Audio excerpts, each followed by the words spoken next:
All right, at this time, we're going to call to order a public hearing of the Franklin County Board of Commissioners on Monday, October the 4th, 2021 at 5:30 p.m. Due to the heightened risk of community transmission of coronavirus infection during this time, the Board of Commissioners will hold all hearings and meetings virtually through the end of October. We will reassess local conditions and risk on a monthly basis thereafter and make decisions about when to resume in-person meetings when we feel it is safe to do so. At this time, we're going to just poll the commissioners to see if they're all here. I'm Jason Mackinson. I'm the chairman of the Board of Commissioners. Eddie Wester. Present. Kyle Foster. Present. Robert Franklin. Present. Ryan Swales. Present. Okay, we note for the record we have a quorum consisting of all 5 commissioners that are present for the public hearing. So we want to welcome everyone and thank you for joining us this afternoon. This is just a housekeeping note before we go further. This is a public hearing and we have many attendees tonight. By default, all viewers have the option of turning your video and sound on or off. However, unless you are speaking, the background noise for each participant is magnified and can distract or disrupt the meeting so that no one can hear. So at this time, we're going to ask, if it's not already done so, that all the public viewers mute your your audio so that no sound is coming from your microphone until we get to the part of the meeting where you're recognized to speak if you need to. And that's only so that the excess sound doesn't disrupt the meeting. Any viewer who creates a disruption will be muted by our clerk in order to prevent the meeting from being disrupted. The next item on the agenda for this afternoon's meeting is the approval of the agenda. So, commissioners, at this time, is there a motion that we approve the public hearing agenda as presented? I'll make a motion that we approve the public hearing agenda as presented, Mr. Chairman. Okay, thank you. Commissioner Wester has made a motion to approve the agenda as presented. Is there a second? I'll second. Okay, thank you. Commissioner Foster has seconded the motion. Is there any discussion? Hearing none, all in favor of the motion to approve the public hearing agenda as presented, signify by raising your right hand. All opposed, same sign. The motion will carry 4-0 and the agenda is approved as presented. The purpose of this afternoon's public hearing is to receive public comments for or against proposed zoning applications that will be considered for action by the board at tonight's regular board meeting that will immediately follow this public hearing. No action will be taken at this hearing, and all parties are welcome to remain after and join us for the after the public hearing and join us for the regular meeting itself. We have 2 items on the agenda for this hearing. After we introduce each item, we'll ask our planning director to present a description of the application as well as his recommendation and the recommendations of the Planning and Zoning Commission. We'll first ask the applicant if they're present to speak on behalf of their request. After the applicant has spoken, we'll call first for those who wish to speak for or in favor of the application. After that, we'll call for anyone wishing to speak against the application. At the end of the public comments for each application, the applicant has the opportunity to make a summary statement or offer rebuttal concerning the proposed application. And commissioners can also question the applicant at this time. Members of the public that wish to comment either for or against an application will be recognized individually and called. Please wait to be recognized before you unmute yourself and begin your comments. To facilitate the process, we ask everyone that wishes to comment to please use some sort of identifying screen name so that we can clearly recognize you as an individual. Please give your name, your address, and the county you live in to the clerk before you begin your comments. Each person will have up to 5 minutes to speak, and the clerk will mute each speaker once their time is up. During comments, questions may not be asked, and speakers may not yield unused time to another person. Members of the public are required to follow the same rules of decorum as each commissioner, including using civil, respectful discourse and avoiding personal attacks. All comments should be directed to the chair, and members of the audience may not comment or interrupt when someone else is speaking. If someone interrupts while another person has been recognized, the clerk will mute them. Please help us facilitate a fair and impartial hearing by being courteous to others. This is the first time we've held a public hearing by Zoom, and there are bound to be some glitches in the process. Please be patient. We will allow everyone the opportunity to speak today. We ask that each person takes care to observe the 5-minute time rule. This limit will be strictly enforced. Members of the public are not permitted to interrupt while others are speaking, and we respectfully ask that once again all viewers mute themselves on Zoom except when they have been recognized to speak. Interrupting, talking over others, and jeering are not permitted at any time. So our first item today on the hearing is a rezone. The first item for discussion is a rezone request by Troy Construction, LLC of 3375 Maysville Road, Commerce, Georgia. They filed an application for an amendment to the Franklin County zoning map from agriculture intensive to light industrial on an approximately 15.44 acre tract of land located at 633 Neal Road and further identified as tax parcel 006-018. So at this time, I'm going to ask our planning director, Mr. Delosier, to summarize the application for the board. Mr. Delosier. Yes, appreciate it, Chairman. So as stated, Troy Construction is looking to rezone from ag intensive to light industrial, a 15-acre tract of land for basically a storage facility. It's classified in our zoning text really as a contractor's establishment. It's for the purpose of storing materials and vehicles in between jobs, essentially is what it is. Light industrial is the appropriate zoning for this application, and it's my recommendation to approve it, and it was the Planning Commission's recommendation by a vote of 5-0 to approve this application as well. The condition that the Planning Commission put on this was to ensure that our road superintendent visited the site and made sure that the ingress and egress plan and what they had proposed, but Troy Construction had proposed would be sufficient for Neal Road. That has taken place, and our road superintendent does feel that's the appropriate means is what they have in their site plan. And that's a summary of the application. Okay, thank you, Mr. Delosier. At this time, we're going to ask the applicant to speak on behalf of his application, and that would be Mr. Ed Ridgway. Just remember, Mr. Ridgway and everyone else, give your name and your address and the county you live in to the clerk before you begin. Good afternoon. My name is Ed Ridgway. I'm an attorney from Hartwell, Georgia. I live at 215 Athens Street in Hartwell. I represent Mr. James Eaves of Troy Construction. Mr. Eaves and I are here today seeking the board's approval of our application to zone property located at 633 Neal Road, consisting of 15.44 acres as light industrial. Mr. Eaves owns and operates a construction company which does business in Franklin County and throughout the state. Mr. Eaves plans to store construction materials and equipment on this property. The property's close proximity to I-85 and various state highways make it perfectly suited as a central location for Mr. Eaves to store and transport these materials and equipment to different job sites in the area. We submitted our request to the Franklin County Planning Department back in August. Included in our request was a site plan with a new survey of the property. As you can see, the property fronts the 100-foot right-of-way of Neal Road and is alongside Interstate 85 at the border of Franklin and Banks County. Mr. Eaves plans to create two 50-foot entrances with appropriate gravel and piping to access the property. Mr. Eaves also plans to fence in the property. At the hearing before the Franklin County Planning and Zoning Board, our application was approved unanimously after much discussion of our use of the property. While some concerns were raised regarding our entrance and use of the road, it is our understanding that the road department believes the entrance to be satisfactory.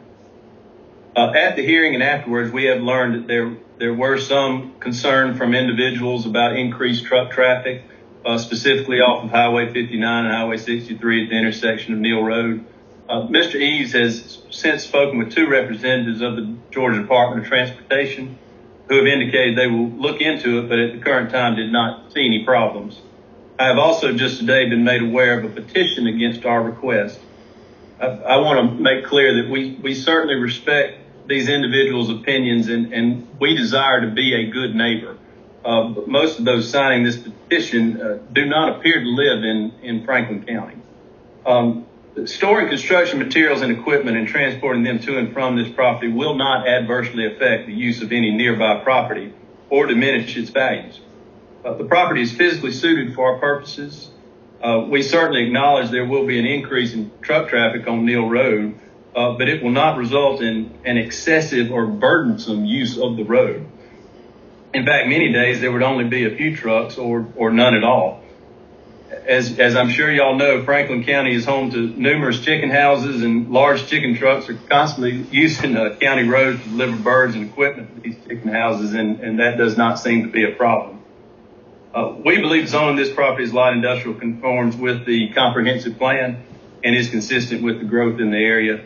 We respectfully request you grant our application, and we appreciate your time. Okay, thank you, Mr. Ridgway. At this time, we'll recognize one at a time those who wish to speak in favor of Troy Construction LLC's application. Now, what we ask that you do is that you raise your hand or that you use the raise hand function on Zoom and then wait for us to recognize you. Obviously, there are a lot of people who may want to speak either now or at later times in the meeting, so it may take us a minute to get to everyone. So please be patient. But at this time, if you wish to speak in favor of this application, please either raise your hand or use the raise hand feature. And I'll just note, if you want to speak, you need to turn on your video so that we can actually see you raise your hand. A number of the participants don't have their video on, and that's fine if you don't want the video on, but that's our only way for you to signal us that you would like to speak. So this time, is there anyone who would like to speak in favor of the application?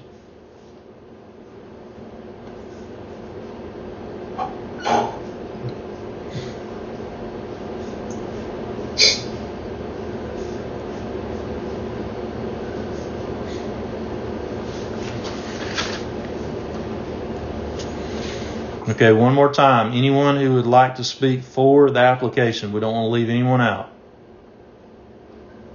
Okay, hearing none, at this time we'll call one at a time for those who wish to speak against the application. So this time, either raise your hand or use the raise hand feature. If you would like to make a comment, please wait to be recognized individually. Remember, before you start your comments, you need to give us your name and address in the county that you live in. So at this time, either use the raise hand feature or hold your hand up. Remember, your video must be turned on. Otherwise, we can't see if you're raising your hand. So if you intend to comment, turn your video on. Anyone who would like to speak against this application? Okay, I'm going to recognize Frank and Mary Arno. Remember, identify yourself, your address, and then the clerk is going to screen share a timer so that you see how much time you have left. So Frank and Mary Arno, and you need to unmute yourself. Go ahead, sir. Yes, my name is Frank Arno, and this is my wife, Mary, and we live at 221 Neal Road. It is in Banks County, but this is a very short road from Banks to Franklin, and I'm speaking opposed to it because there are a number of elderly people living on this road, including myself, and I have a feeling that it would be very dangerous with these big trucks coming in and out of this road at different times during the day. We do have some traffic at this point in time, but very little. It's a narrow road. It's pretty well maintained, but these heavy trucks I feel would jeopardize the quality of the road, and it would be dangerous to the elderly people living on Neal Road.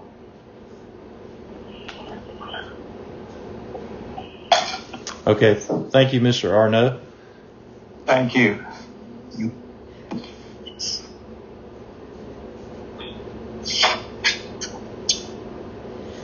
Okay, if our clerk will unscreen share, we will pick the next person. Okay, again, have your hand up or use the raise hand feature.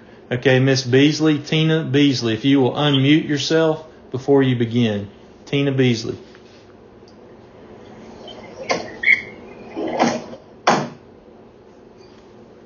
Hello. Go ahead, Miss Beasley. I'm Tina Beasley. I'm on here twice, but my husband is on the other one, Stanley. We live at 592 Neal Road. We live at the very end of the pavement. I have sat up there numerous times with my grandson would get on the school bus, and I would see in the mornings, Banks County comes down, and they would meet the Franklin County bus, and they would barely pass one another. And actually, I had seen them when they literally had to get off the road some to allow the other one to go by.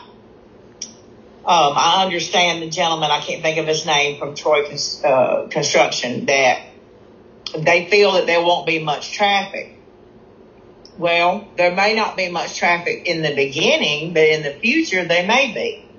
My concern is about the children. There are the bus stops from Banks County from the stop sign to the end of the pavement approximately 7 times to pick up children on both sides of the road. I'm concerned about the children. Also,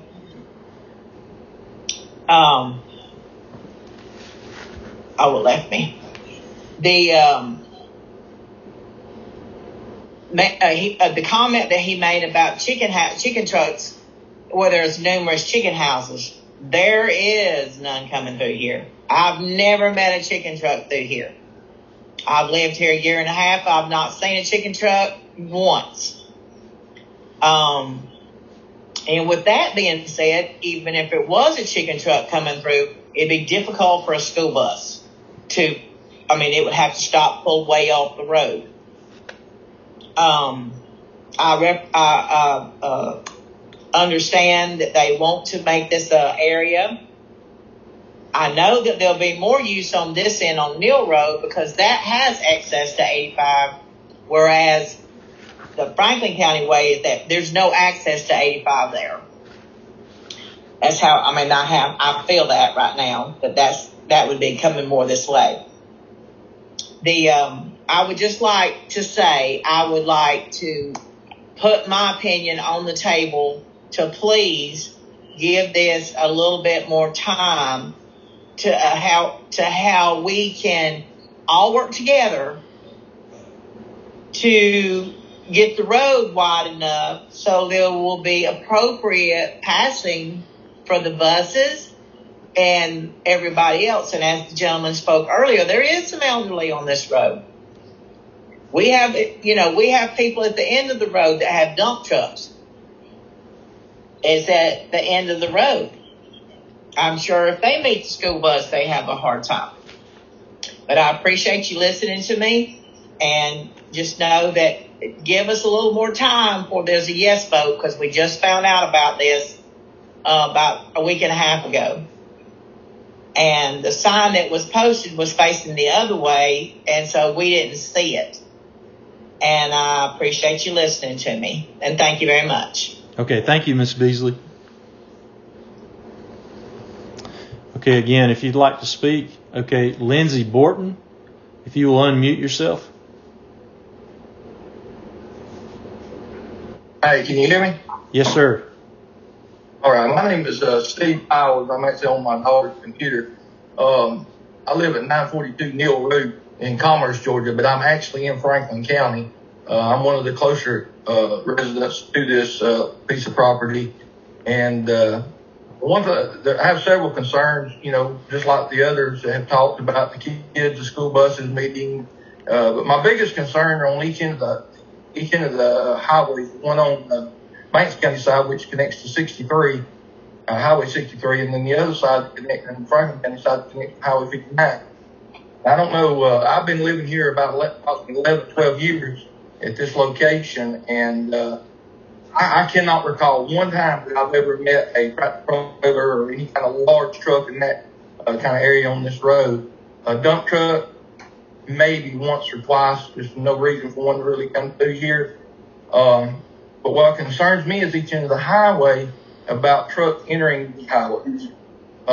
Me, every once in a while, I'm a big hunter and got some property down in Elbert County, and I pull a trailer, a little 12-foot trailer, maybe a 16-foot trailer, to pull my tractor, and numerous times that got to be extra cautious pulling out on each end of these roads, because on the 63 highway side, it's very dangerous around the curve. And on the 59 side, when you top that, you got to watch constantly. People topping that hill going excessively over the speed limit. But even people going 55, 60 mile an hour topping that hill, they'll be on top of you before you know it. And just the other day, I had my tractor down in Elbert County, and I had to go down there and pick it up. And I was pulling a 16-foot trailer to pick my tractor up. We pulled out, and there was nothing coming. I mean, me and my son-in-law had looked both ways, and all of a sudden, we pulled out, and a vehicle's on top of us nearly. And nothing that we done wrong. It was a clear both ways. And what concerns me, if you got tractor trailers pulling out either end of this road, we're basically, if this is approved, to a degree, signing a death sentence at some point in time, the way I look at it, because very, very possible that somebody could get killed at either one of these locations. Now, we can say, well, the Department of Transportation will have to update each of these roads. We're talking about millions of dollars to update each end of these roads where people can see so tractors and trailers can pull out. And it's a major concern for me on each end of the highway of the entering the location and exiting. And I mean, there's a lot of concern, with the current dirt road situation we got. It's wide in some locations, narrow in some locations, school bus traffic, kids, you name it, and it's just a big concern to all the residents here on Neal Road that I've spoken to. And I know there's some other people that's going to talk too, but I appreciate your time. But just please take in consideration on each end of these major highways these trucks will be entering. It's very, very dangerous. And I don't know who in the heck has looked at each other and say, well, it could probably be okay. Well, it's not okay, because it's very, very dangerous either way. Even in just a car, not even pulling a trailer, you got to really pay attention. I can only imagine pulling a 40-foot trailer full of pipe or something. But thank you for my time. All right. Thank you, Mr. Powers.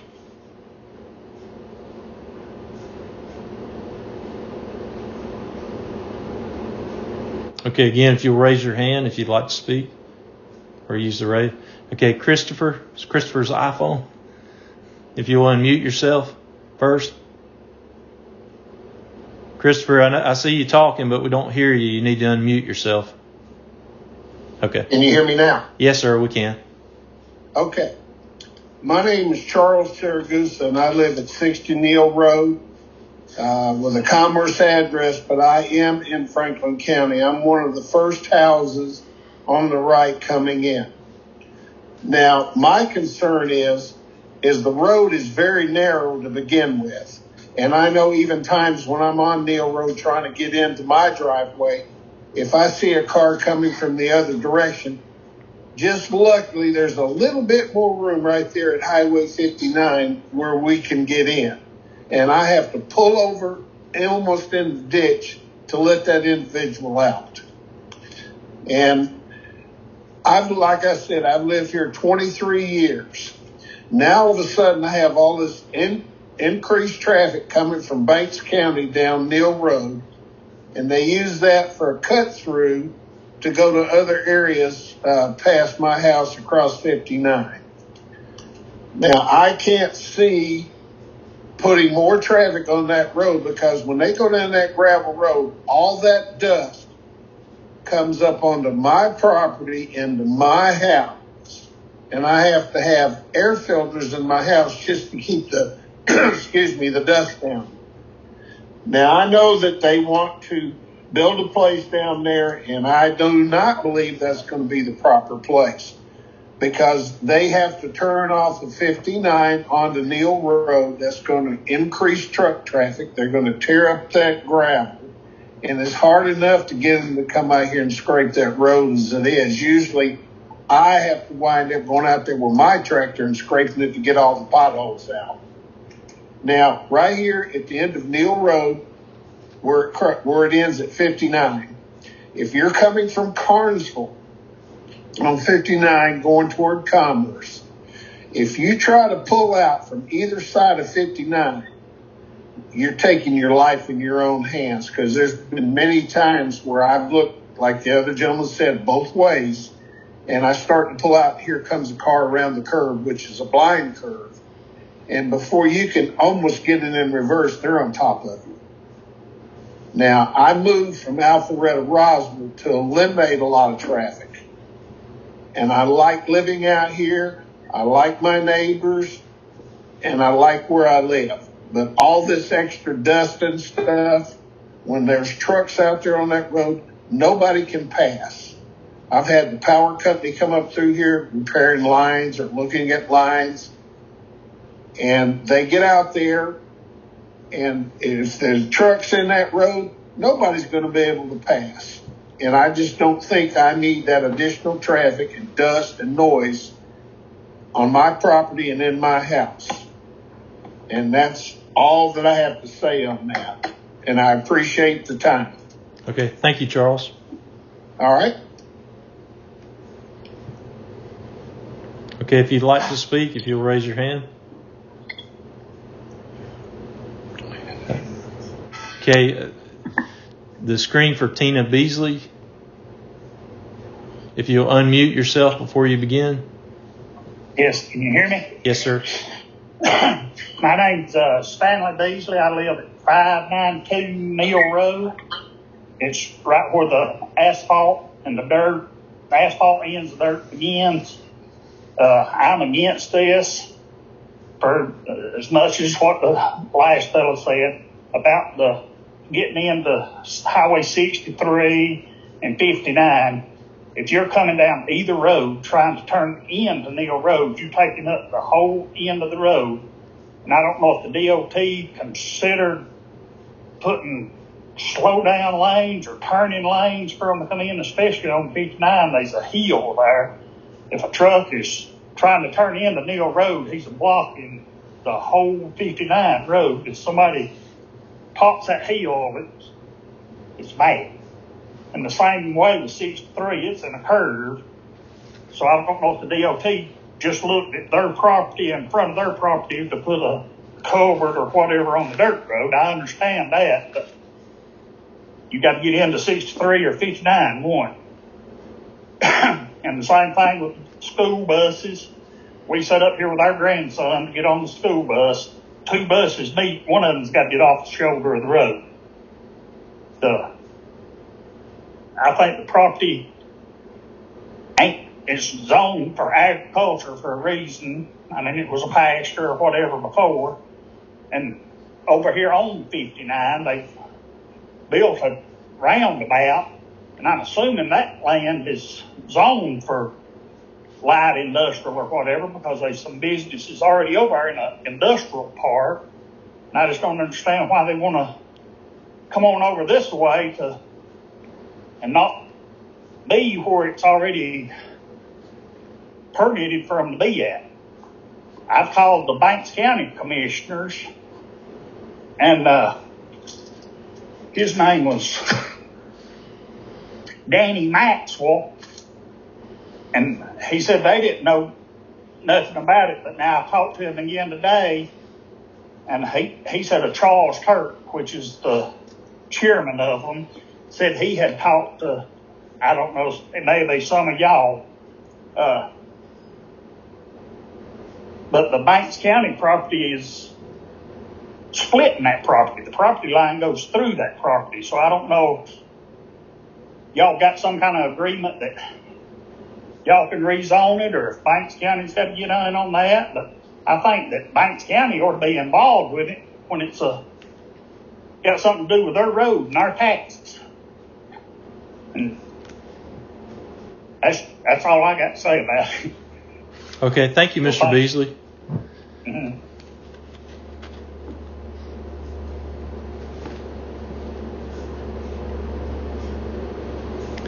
Okay, if you would like to speak, if you will raise your hand. And remember, your video has to be turned on in order for us to be able to see you. Would anyone like to speak? If you'll raise your hand. Okay, Shonda, if you will unmute yourself, you can begin. Hello, my name is Candace Bennett, and I actually live in Oconee County, but I actually have property in Franklin County, which is 24955 Highway 59, which is right there. And I have actually lived and owned property in that area all of my life. So a lot of things points that I had written down are actually some of the same points that everybody else has already spoke of.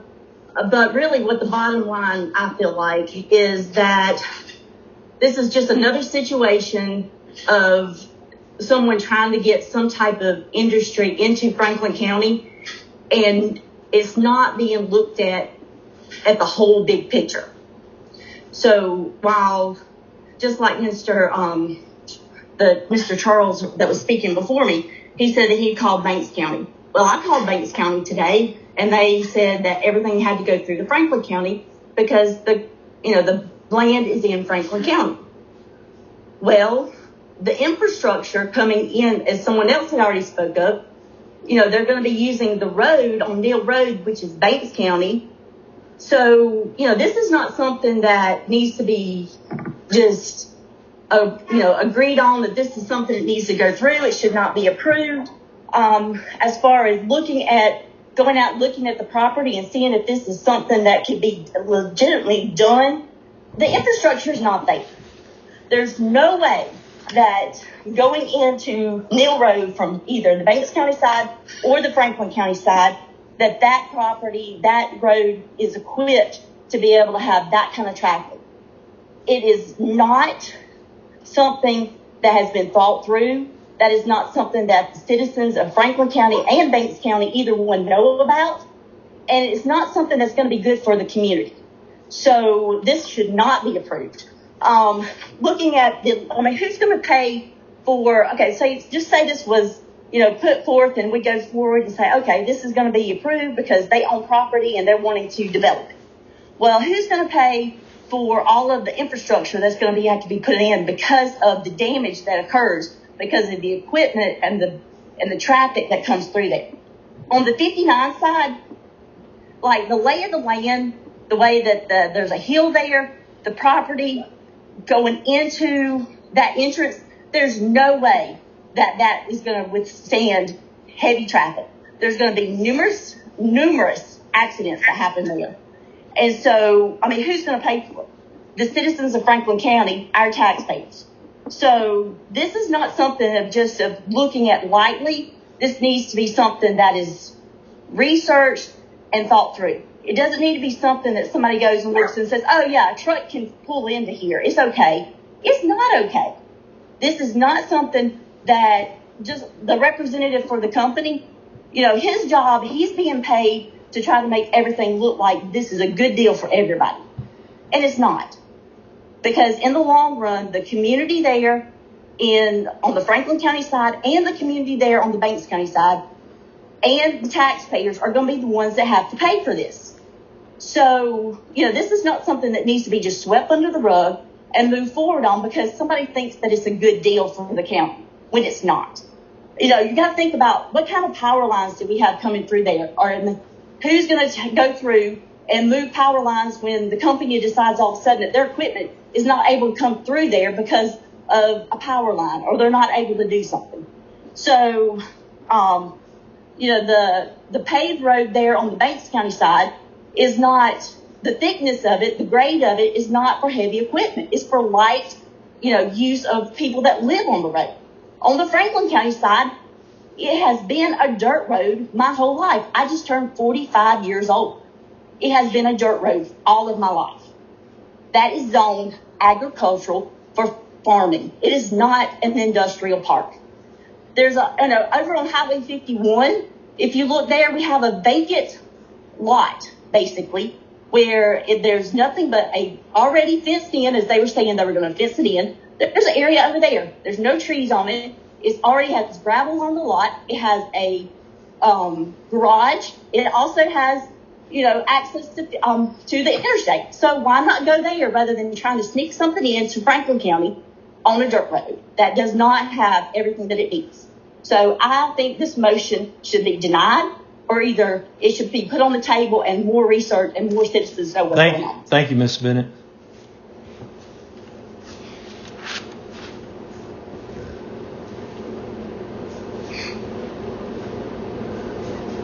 Okay, if you would like to speak, please raise your hand where we can see. Remember to turn your video on. Tammy Patrick. Please remember to unmute yourself. And you are. Good afternoon. My name is Tammy Patrick, and I live at 202 Neal Road. I live on the Banks County end of the road. We just recently purchased the property at 202 Neal Road in May, so we haven't lived there long. But one of the major reasons that we bought this property was that it was a rural area. It was quiet, peaceful. That was our main attraction to the property.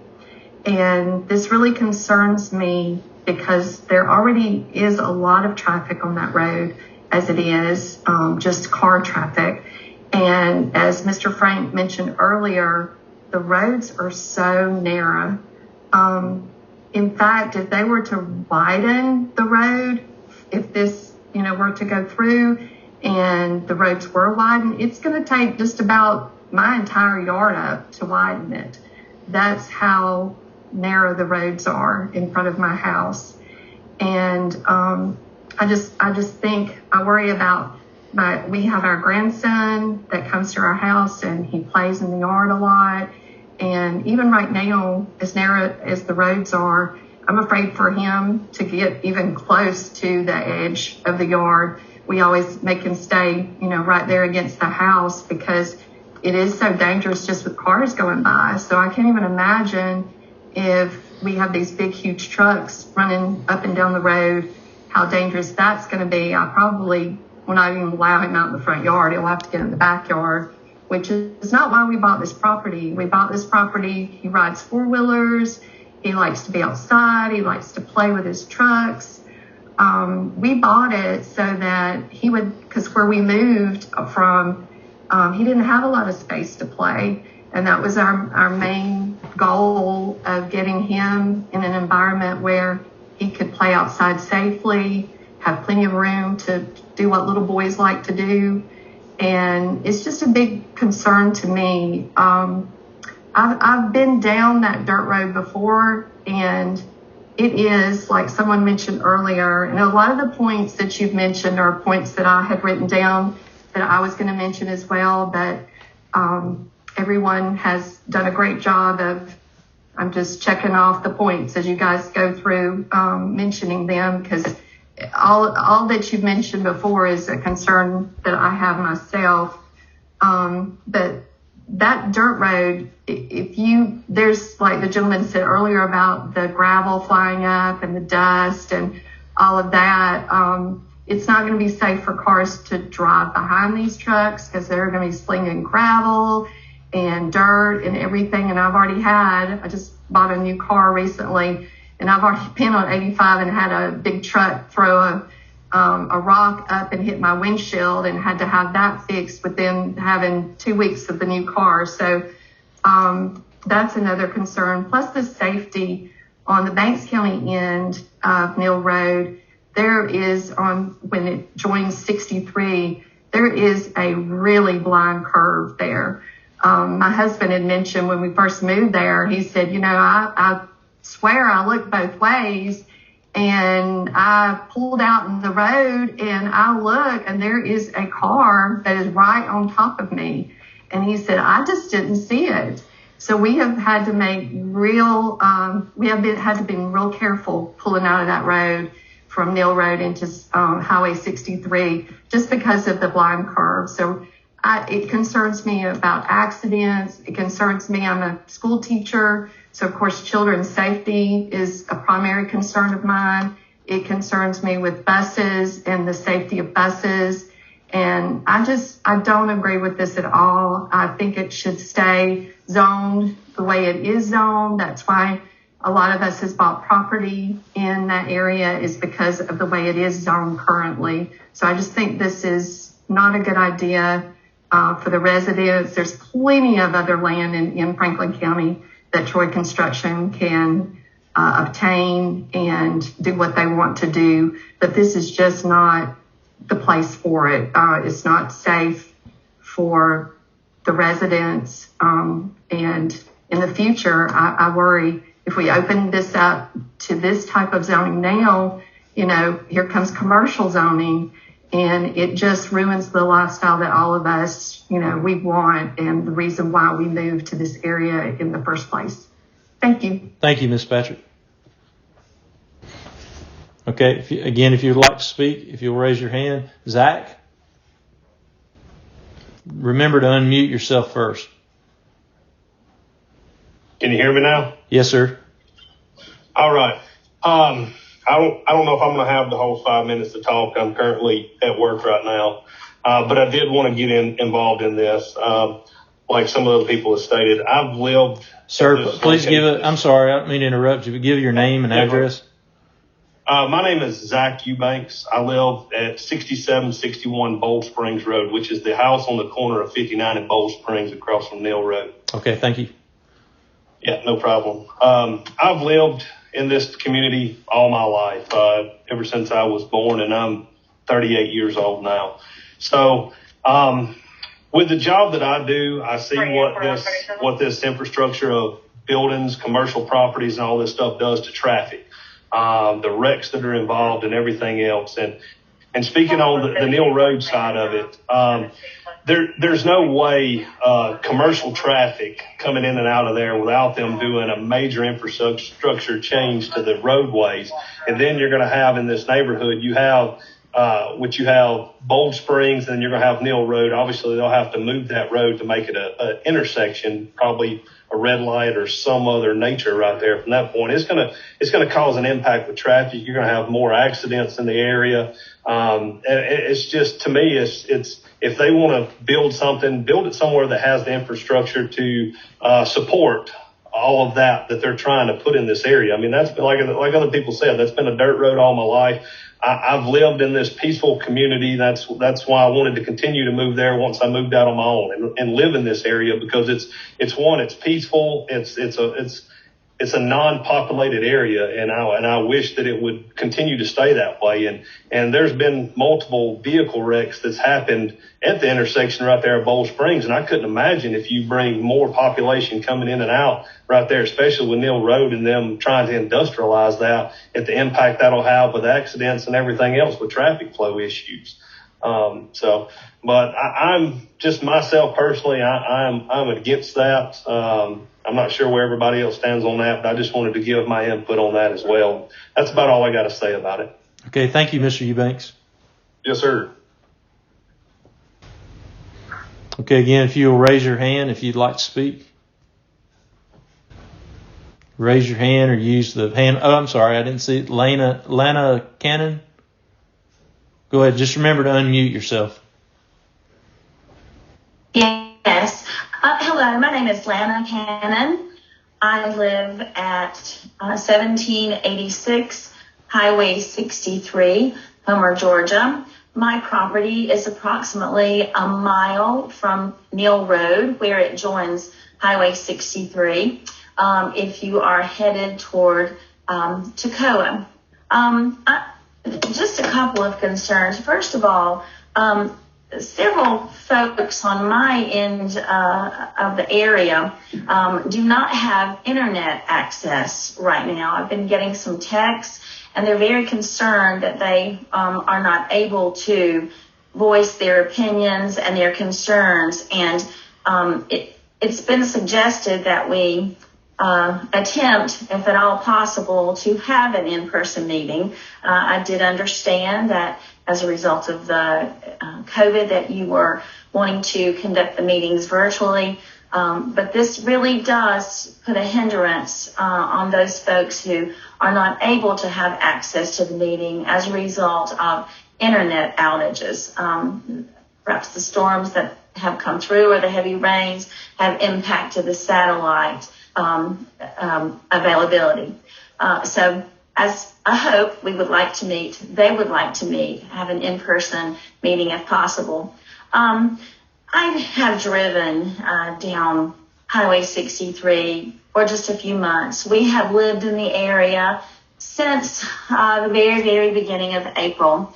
We moved from Gwinnett County, the Tequila area, to be relieved from the traffic, to have the peace and the quiet of the country life that we have wanted for so very, very long. Living 17 years in a housing development that the houses were so close that I could almost reach my arm out and ask for a cup of sugar across the very narrow grasses. This is just an amazing blessing to be where we are at. My husband and I, we sit, we look at the stars in the pasture at night because there's no light pollution at all.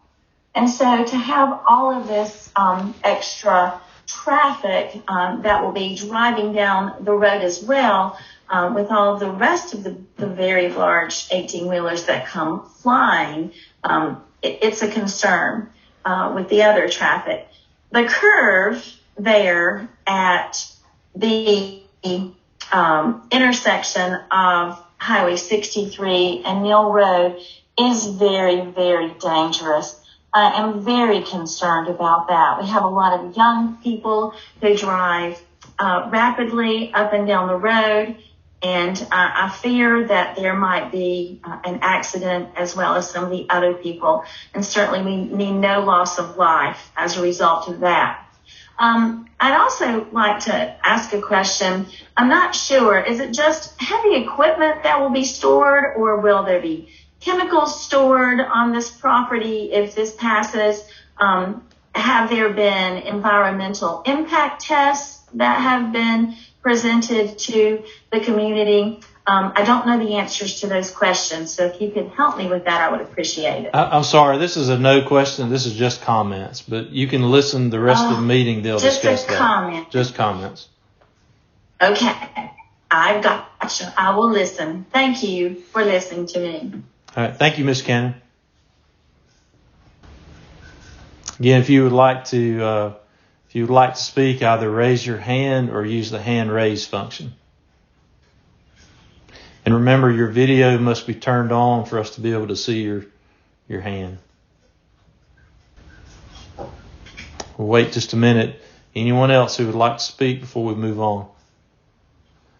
SM 357. If you'll unmute yourself, you can begin. Hi, thank you for allowing me to speak. My name is Scott Muzak. My property is at 108 Neal Road, which is right on the corner of Neal Road and Highway 63.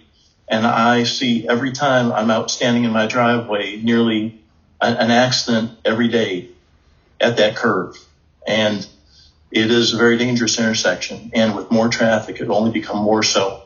And the Highway 59 side of Neal Road is hardly any better. It's a little bit straighter, but the visibility is not much greater, and the road is much narrower at Neal Road there. The Franklin side of Neal Road it doesn't appear to be regularly maintained. There are a lot of potholes, just like several of the gentlemen mentioned. It's in a lot of places, it's less than 2 lanes wide right now, and there's very little shoulder.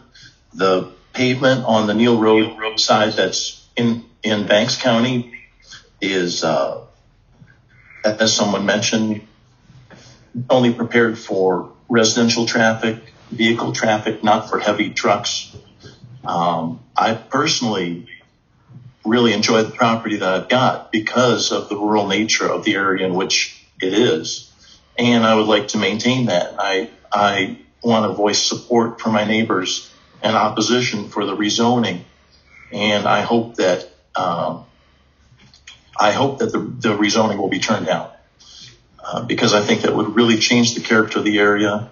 And I think that on the Banks County side, from what I've seen on the Banks County land use plan, the Neal Road land on either side of the road is planned for agricultural use only. And I would like to see that maintained all the way along the road. And I think that there's a lot of value in keeping the agricultural nature of the area. And I think that it makes sense considering the infrastructure, especially the road surfaces and the road width, to keep that land on either side of Neal Road agricultural.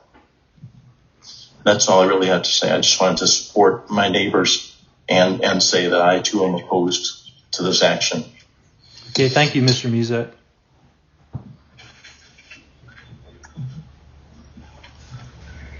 Okay, if you'd like to speak, if you'll raise your hand. Anyone who would like to speak. Remember, you need to turn on your video for us to be able to see you. Anyone else who would like to speak? Yo, I'm right here, Victor. Hang on just one second. Victor Trujillo, you can go ahead. Yes. Okay, my name is Victor Trujillo. I'm living in 980 Neal Road. My English might be not too good, but I just want to make expression. I live in this road for 7 years, and I never see a lot of traffic. And the people that just don't live over here, that's the ones they destroy this road. I cannot imagine with these big trucks they might come in. And the infrastructure of this road is not for big trucks. So I cannot imagine, like I said once again, and what's going to happen with our road and properties, because they might, to bring an 18-wheelers over here, they need to widen this road. And I'm in the front of the road and Neal Road, and I might even lose land just because they want to make this bigger, and I just against that. The other thing is that the school system of Franklin County, sometimes they don't even want to bring buses into Neal Road. So I just cannot imagine if they want to bring 18-wheelers, but they don't want to bring school buses to the area. To me, that don't sound fair. Sometimes we have some issues before by taking our kids to the 59 highway just to drop them off. So just imagine if my kids, they had to walk because I'm the only one I'm driving. So I can not imagine if my kids, they had to walk from 59 to my house, days past the bridge. And with this future plans, if they 18-wheelers, they go come, they go make it even worse. I don't think this road is for big traffic areas, but I just don't believe that this need to happen to this road. That was it. Okay, thank you, Mr. Trujillo.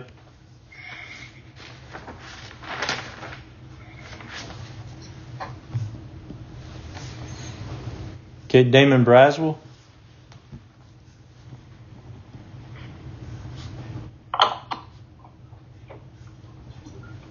Okay, my name's Damon Braswell. My residence 1190 Culpeper Road, Carswell, Georgia. I oppose this for multiple reasons. One is they bring a lot of big truck traffic up to a 50-ton trailer and lowboy, possibly cranes, and with large backhoes, wide loads, extra noise and air pollution.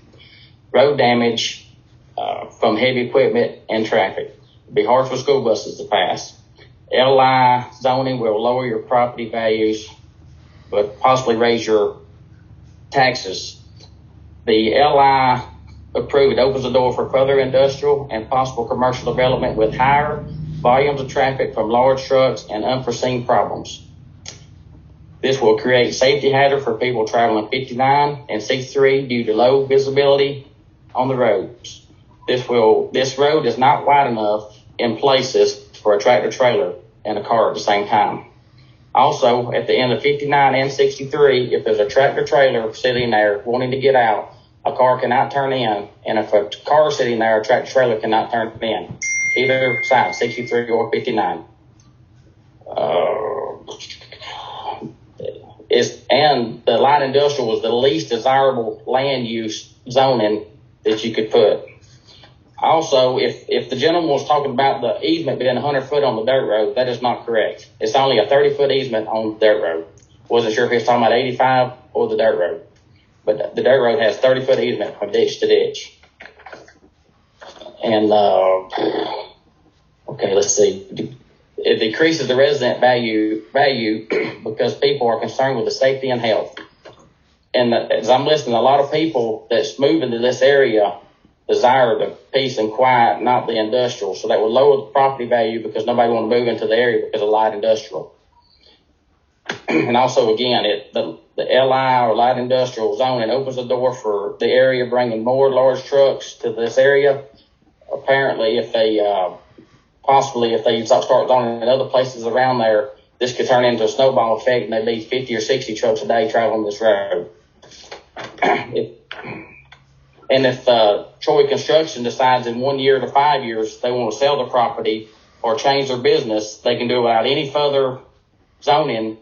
They can do anything that is allowed in the light industrial without further zoning, which is light manufacturing would be included in that, which could bring chemicals and different things to the community.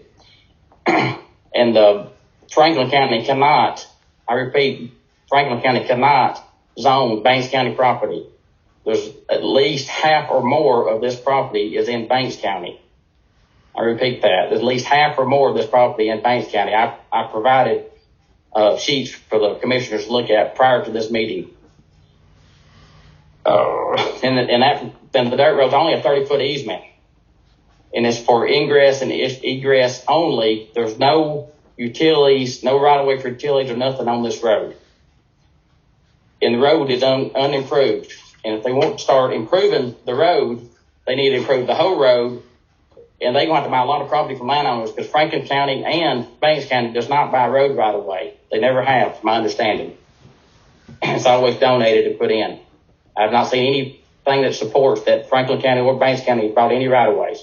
If they have, there's plenty of people in Franklin County and Banks County also selling some easements. And for the DOT, Mr. Dykes called me as well to talk to me about the interest on 63 and 59, and was apparently told me there would be a study that Troy Construction would have to pay for if this zoning was to go through. And what that entails, I could not tell you because that would be something that they would do after the fact of the zoning. If it's not zoned that way, then they wouldn't do it. But they're going to have to pay for a 6-month study, from my understanding, something of that nature. And let's see. And another thing is I own some more property, which just doesn't have anything to do with this particular piece of property. Well, they put the Landstar ad on the property that's adjacent to it. I did not go to the meeting to oppose it because Landstar going there, it was a perfect place for it, had good road access. Everything was very good there. I did not oppose it for that reason. Now, if they try to put that in the middle of Culpeper Road, I would oppose it because of the location. There's a total difference where you put it at. This is not the location for this. On these terms, I oppose this zoning. Thank you very much, everybody. Thank you, Mr. Braswell. Thank you.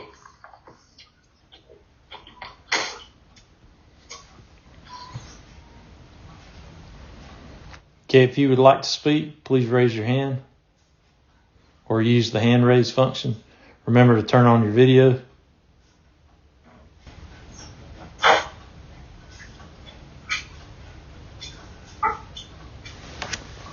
Okay, seeing no one else.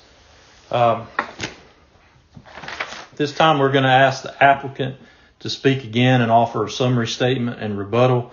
And then afterwards, the commissioners will have an opportunity to ask the applicant questions.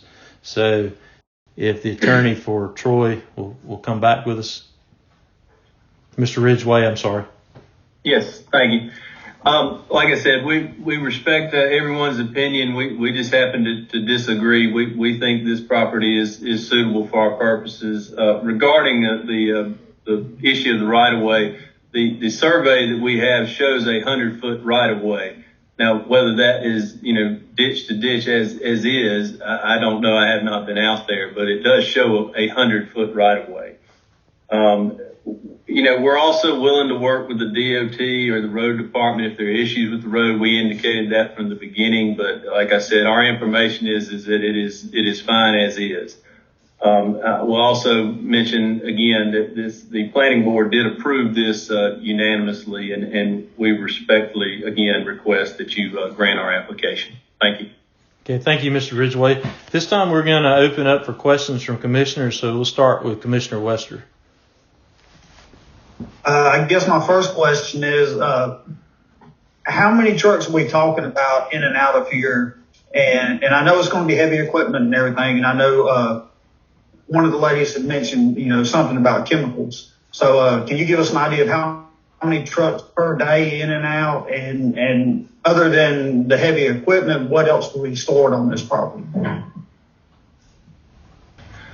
I believe that I have a hard time seeing anything on this. Is Mr. Eaves on this, in this meeting? He may be able to speak to that a little bit better than I can. Yes, I am on the call. We'll have, excavation equipment, that we have overflow from our yard here in Commerce. We'll have piping, that we use, for, when we cross, we lay a pipeline, we cross creeks, things like that. So we have flume pipe, things like that. We'll store that. We have mats that we work off of when we're in wetlands or something like that. And we also, will have, various other equipment like skids, things like that. Pretty much is what we'll have there. We'll have some vehicles, but mostly just equipment. As far as how many trucks will be coming in and out, there won't be that many. There'll be a good bit, probably like when they built that bridge, maybe when we're getting all the fence put in, getting the road, the driveways put in, things like that, getting the fence put up, putting some gravel down to put things on. But after that, you may have 5 a week. So there'll be some weeks you won't have anything. It's just, like I say, it's overflow. So when we finish a job or we move over to a job, that's when we mostly will be having trucks over other than pick up, things like that. So guys, we usually don't have more than probably, 4 or 5 guys at a max that be out there. Most of the time it's 2 or 3. Okay. Any other questions, Commissioner Wester? Will this be bringing any jobs with it into Franklin County, or is this something that current employees will be taking care of?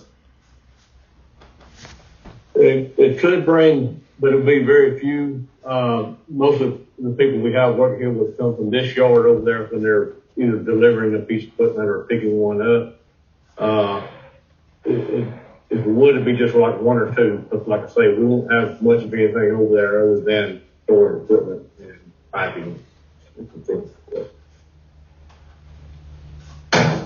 Okay. Thank you. Commissioner Swales, do you have questions? Commissioner Swales, you're muted, so if you'll unmute yourself. Okay. Can y'all hear me? Yes, we can. Do you have questions? I don't have any. I don't have any questions. Okay. Thank you, Commissioner Swales. Commissioner Foster. I guess you plan to use both ends of Neal Road, just I guess where your projects are, or you intend to use one end of it? most of the time. We'll probably use both ends of it. Okay. In which direction we're going and things like that. So we'll do both ends of it, yes. Okay. And my second question would be, do you know what kind of work the DOT's going to, you expect the DOT to require you to do, on the ends to make it wider to get in? Do you have any plans for that? Right now, we do not have any plans for it. And talking with I was talking to the guys from DOT and they were going to take a look at it. But right now, as it stands, we don't plan on doing anything as it stands.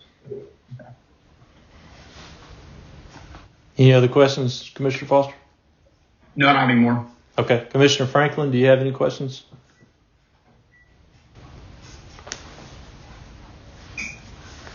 I think he's muted. Can you hear me now? Yes, sir, we can.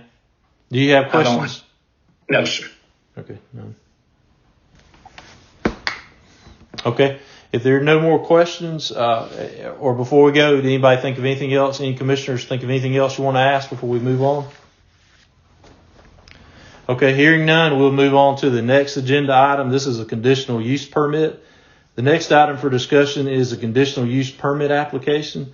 Marvin Garris of 950 Lakeshore Road, Livonia, Georgia, has filed an application for a conditional use permit to operate an in-home consulting business on an approximately 0.2 acre tract of land located at 950 Lakeshore Road and further identified as tax parcel 060B-053.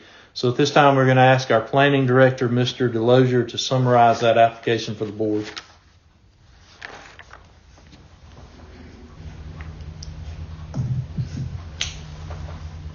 So I'm just now coming in. I'm sorry, ma'am. You're going to have to remain quiet for right now. Mr. Delosier, if you'll unmute yourself. Can y'all hear me now? Yes, sir. Go ahead. Okay. All right. Appreciate it, Chairman. So Mr. Garris, he lives, as you said, at 950 Lakeshore Road. He is currently zoned residential single family. So anytime there's a home-based occupation that wants to happen in a residentially zoned district, it is a conditional use permit. Mr. Garris is the former state fire marshal, and he is looking to do a consulting business along that same type of work. The work that will be done, as indicated by him at his house, will just be mainly on the computer. There won't be any, consulting clients coming to his house.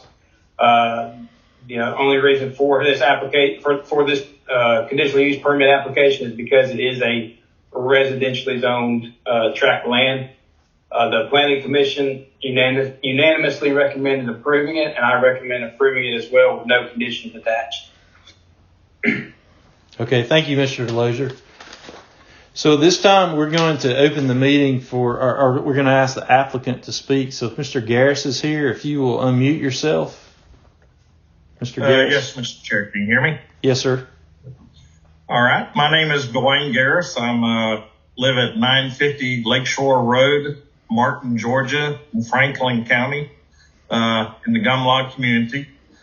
Just relocated recently, April 1st, from Gwinnett County, where I lived for 14 years, in fact, and then Gwinnett County overall for 33 years.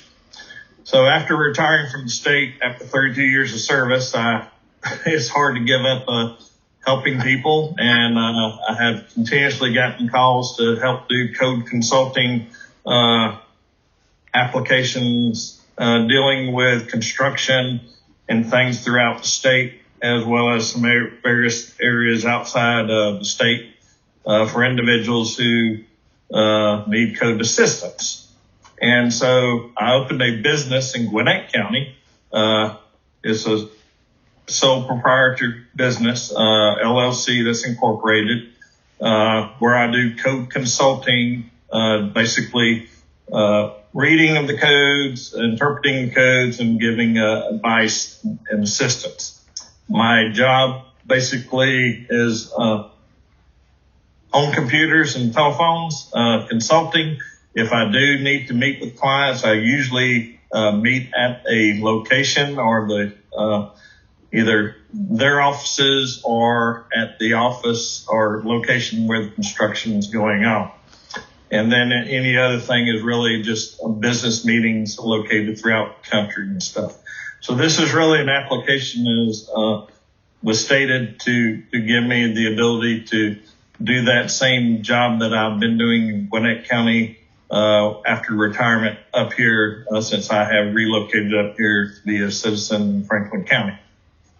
Thank you very much. I'm glad to answer any questions y'all have. All right. Thank you, Mr. Garris.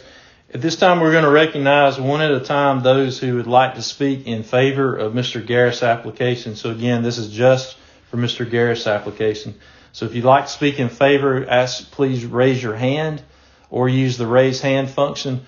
But remember, you must turn on your video so that we can see that you would like to speak. Again, this is only for the second application, Mr. Garris. So would anyone like to speak in favor of Mr. Garris' application?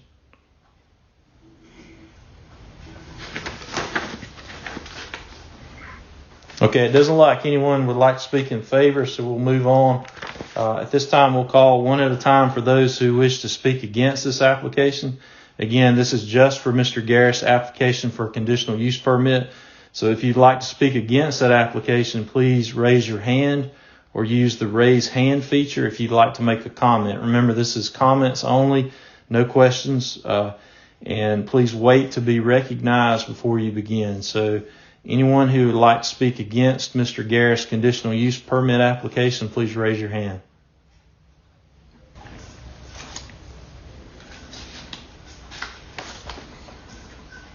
Okay, I'm not seeing anyone who would like to speak against the application. So at this time, Mr. Garris, if you want to say anything else, you can, and then we'll open it up for commissioners to ask you questions. So is there anything else you'd like to tell us? Probably the only thing would be it's not intended, as Mr. Delozer said, to bring in clients to the home. I have enough relatives visiting here at the lake and everything, so it's not to bring in any more traffic into the community itself. We've been here officially, I guess, since 1972, and so we're trying to make this our home now, and appreciate any consideration. Thank you. Okay. At this time, we'll allow the commissioners to have a chance to ask you questions. Commissioner Wester, do you have any questions for Mr. Garris? No, sir, Mr. Chairman. Okay, thank you. Commissioner Swells, do you have any questions? No, I don't. Okay, thank you. Commissioner Foster, do you have any questions? No, I don't have anything. Commissioner Franklin, do you have any questions? No, sir. No. Mr. Garris, will you have any signs there in your yard for this business? No, sir. Because in fact, after this hearing and I guess decision's made, I'll be pulling the hearing sign out of the yard. It'll look just like a regular house again. Thank you. Okay, thank you. Any other questions from commissioners? Okay, at this time, without objection, the public hearing stands adjourned. We are going to reconvene for the regular board meeting at 6:50 p.m. That's about 6 minutes from now. So we'll give just a slight break to allow anyone that needs to take care of anything. So at 6:50 promptly, we'll reconvene. Thank you. At this time, I call to order a regular board meeting of the Franklin County Board of Commissioners on Monday, October the 4th, 2021 at 6:50 p.m. Due to the heightened risk of community transmission of coronavirus infection during this time, the Board of Commissioners will hold all hearings and meetings virtually through the end of October. We will reassess local conditions and risk on a monthly basis thereafter and resume in-person meetings when we feel that it is safe to do so. At this time, I'm just going to poll each of the commissioners to be sure they're here. My name is Jason Mackinson. I'm the chairman of the Franklin County Board of Commissioners. Commissioner Wester? Present. Commissioner Swells? Present. Commissioner Foster? Present. Commissioner Franklin, will you unmute yourself? Will you unmute yourself, Commissioner Franklin? We can't hear you. Okay. Do you have Yes, sir. Okay. Okay. Present. Thank you, Commissioner Franklin. We note for the record that we have a quorum consisting of all 5 commissioners present for tonight's meeting, so welcome everyone and thank you for joining us. Many of you are here from the public hearing. We're going to repeat this in case we have new viewers. This is a public meeting and we have many attendees tonight. By default, all the viewers have the option of turning your video and your sound on or off. However, unless you have been recognized to speak, the background noise for each participant is amplified, and that can distract or disrupt the meeting so that no one can hear what's going on. We ask at this time that all members of the public who are viewing, please mute your sound on the Zoom app. At the appropriate time, you'll be asked to unmute yourself one at a time when you're individually recognized to speak. Until that time, please mute yourself now. We appreciate everyone's cooperation to ensure that everyone can hear. At this time, we're going to ask Commissioner Swells to lead us in an invocation, and afterwards we ask everyone to please join us in the pledge to the flag. So please stand if you're able to do so. Commissioner Swells.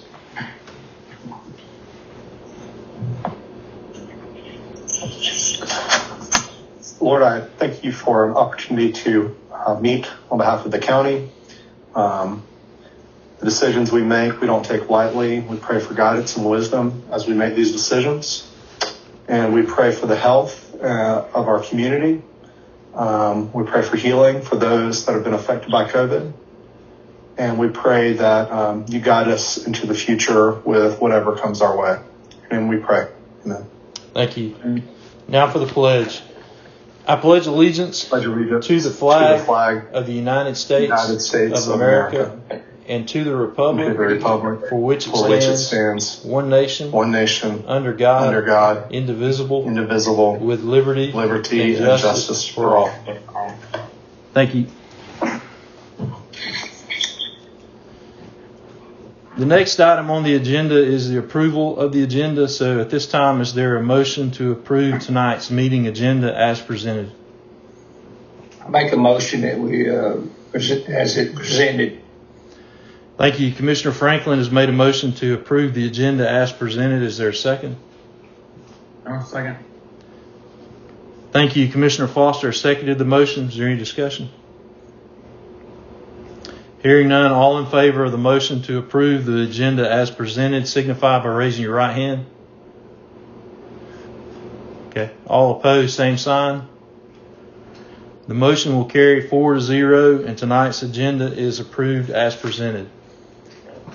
The next item on the agenda is public comment. So at this time, we're going to open the meeting for public comment. During this portion of the meeting, any member of the public may speak on any topic of concern they would like to address to the board. However, there is one exception. We will not take any comments related to pending planning and zoning items, as we have just concluded a public hearing which provided the opportunity to comment on those items. This is not a question and answer session, but if you have questions, we're going to ask you to contact the county clerk, and we'll try to have someone contact you within a few days and answer your questions in detail. We'll share the clerk's contact information at the end of the comment section, so have a pen and paper handy to write that information down if you need it. Please remember that all visitors should mute themselves unless and until they are recognized to speak. Otherwise, the combined background noise from all viewers may distract and prevent anyone from hearing what is being said. Also, we ask that you please turn off any background audio devices while you're speaking, such as a television or radio. On your Zoom screen, there's a feature called Raise Hand. If you would like to make a public comment, please use that feature or simply hold up and wave your hands when it's visible on the screen. Please wait to be recognized before unmuting yourself. After I recognize an individual, begin by giving your name and address to the clerk. Each speaker will have up to 5 minutes to speak, after which the clerk will mute you again. The 5-minute rule will be strictly enforced. Each person may only speak once, and you cannot yield unused time to another person. Members of the public are required to follow the same rules of decorum as commissioners, and this includes being civil and respectful and avoiding personal attacks. At this time, would anyone like to make a public comment? If so, please turn on your video, raise your hand, or use the raise hand feature so that we can see you, and then wait to be recognized. We're going to wait just a minute to let everybody get situated. We also ask that you use some sort of screen name that's recognizable so that we can recognize you. So at this time, if you would like to make a public comment, please raise your hand. Remember, turn on your video so that we can see you. Anyone like to make a public comment tonight?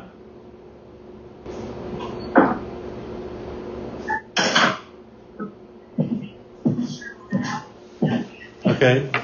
Lana Cannon. Remember, this is not related to planning and zoning. This is just general comments. So, Ms. Cannon?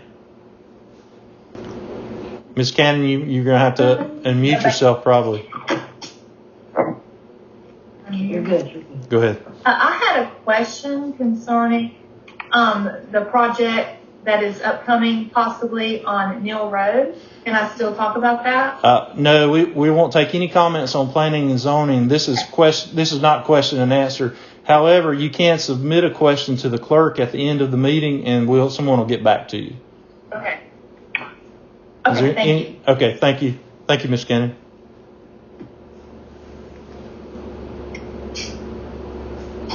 Anyone else who would like to speak?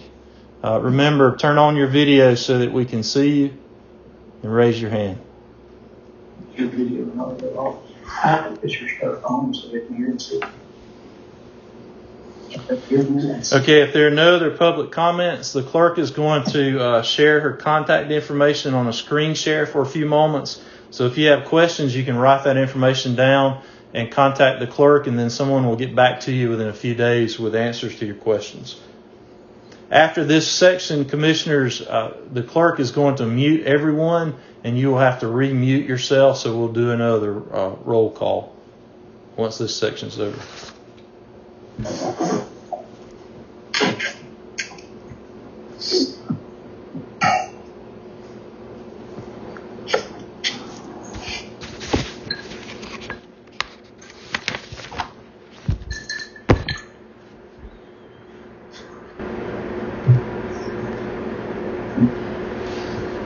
Okay, thank you, Ms. Finger.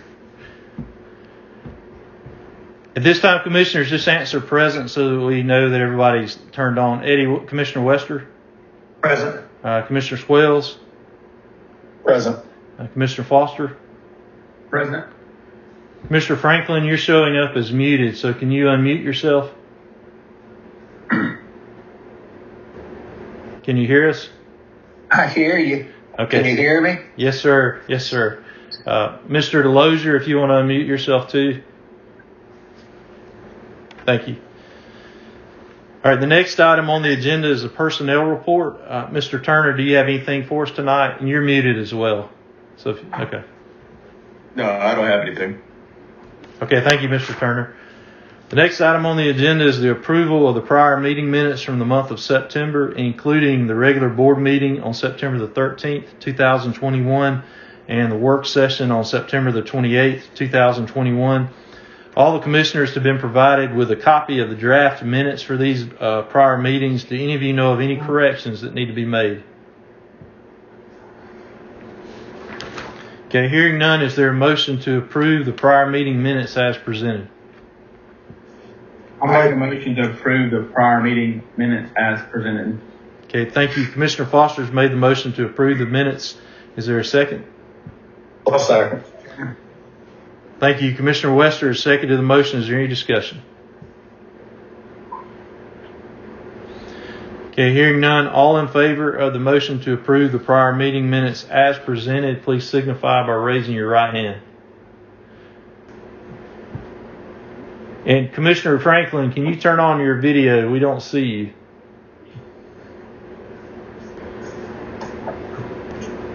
Okay.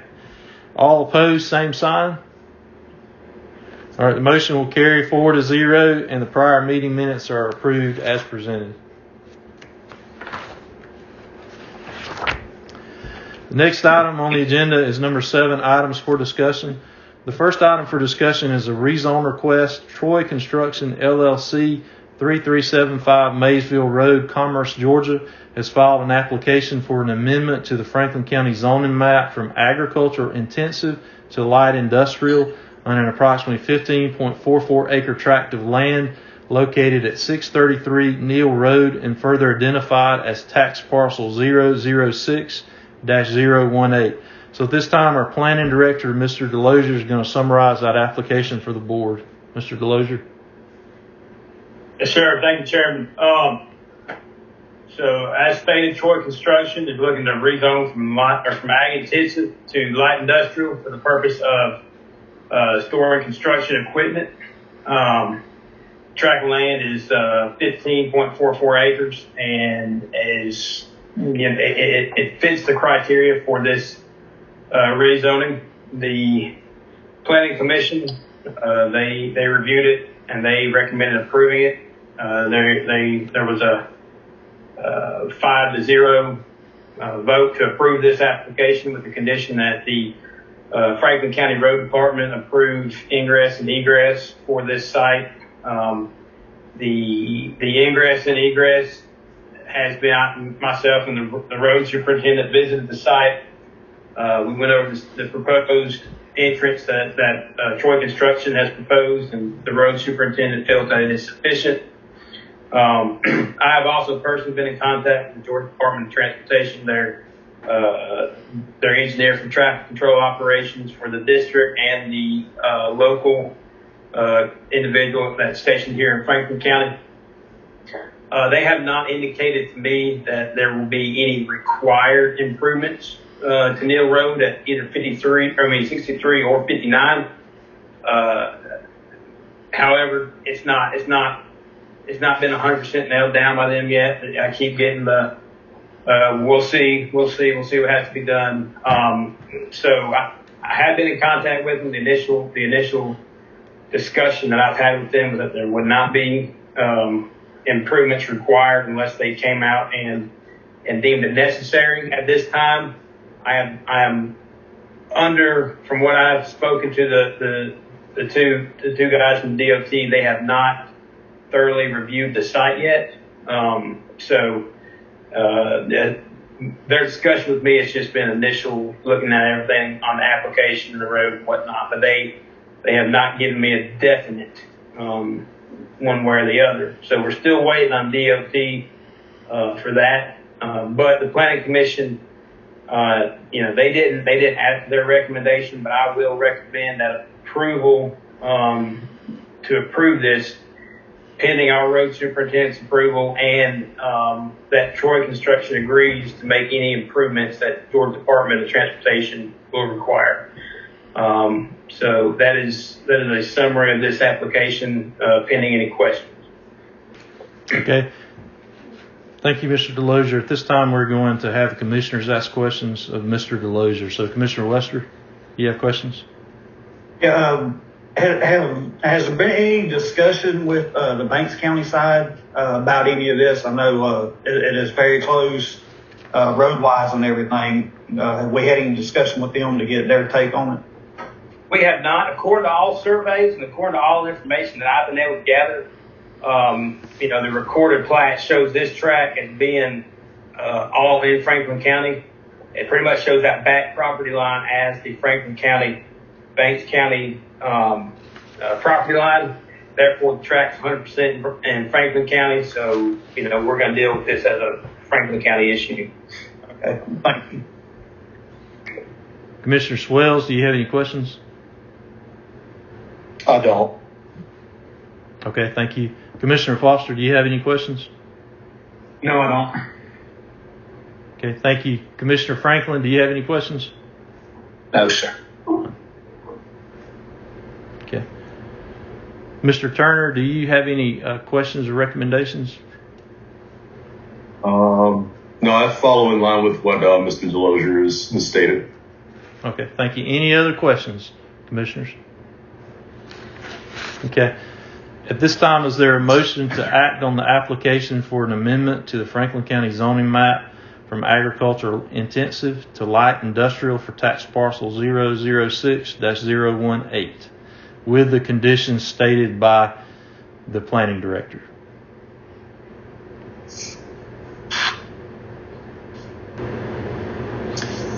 And the possible motions would be to approve, deny, table, or refer back to planning and zoning.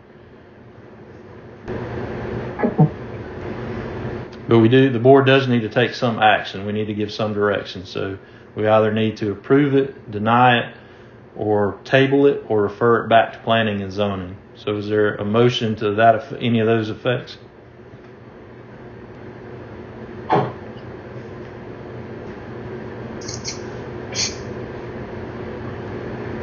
I'll make a motion to deny it. Okay, thank you. Commissioner Franklin has made a motion to deny the application for an amendment to the Franklin County zoning map from ag intensive to light industrial for tax parcel 006-018. So is there a second to his motion?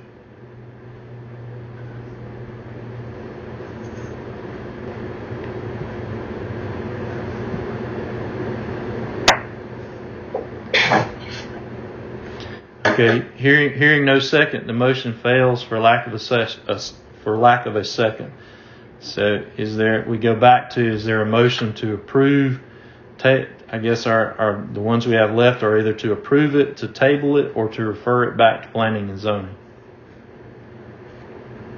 But the board does need to take some action on it. Mr. Chairman, I make a motion that we table this so that we can have more discussion on this topic and be able to do some more investigation into it. Okay, thank you. Commissioner Wester has made a motion that we table the application for an amendment to the Franklin County zoning map from ag intensive to light industrial for tax parcel 006-018. So is there a second to his motion? I'll second. Okay, thank you. Commissioner Franklin has seconded the motion. Is there any further discussion? Okay. Go ahead. I understand the hesitancy on this vote. Just curious what we're hoping to gain by waiting. Is there any additional information that anyone would like to know, or is it, I guess outside of what we've heard today, what are we wanting to hear further? Commissioners? I do think I would like to hear what Banks County has to say, because with their road, their county line being a part of that road, and especially with their side of the road being paved, I would like to know what their thoughts are about this. Okay. That's reasonable. Okay. And I'd kind of like to see what a possible DOT study might say to see out the safety issue of the cars coming in and out of those two roads. I'd like to see maybe what the DOT, the state might have to say about that. Okay, thank you, Commissioner Foster. Anyone else? Okay, hearing no more discussion, all in favor of the motion to table the application for an amendment to the Franklin County zoning map from ag intensive to light industrial for tax parcel 006-018, signify by raising your right hand. Okay, all opposed, same sign. The motion will carry 4-0, and the zoning amendment application is tabled. So just to be clear on my end, are y'all going to facilitate these talks to Banks County, or is that something y'all want me to do? And what are we waiting to hear from DOT?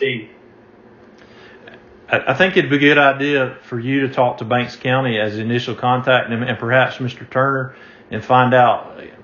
Maybe they can talk to you about what their feelings are, and then report back to us, and then talk to DOT and ask them, do they have any intention of doing a study before this is approved? I think that was brought up, and if so, maybe we can get a timeline for what they expect to do and when they expect to do it, and that might help the board, give the board better information. Anyone else?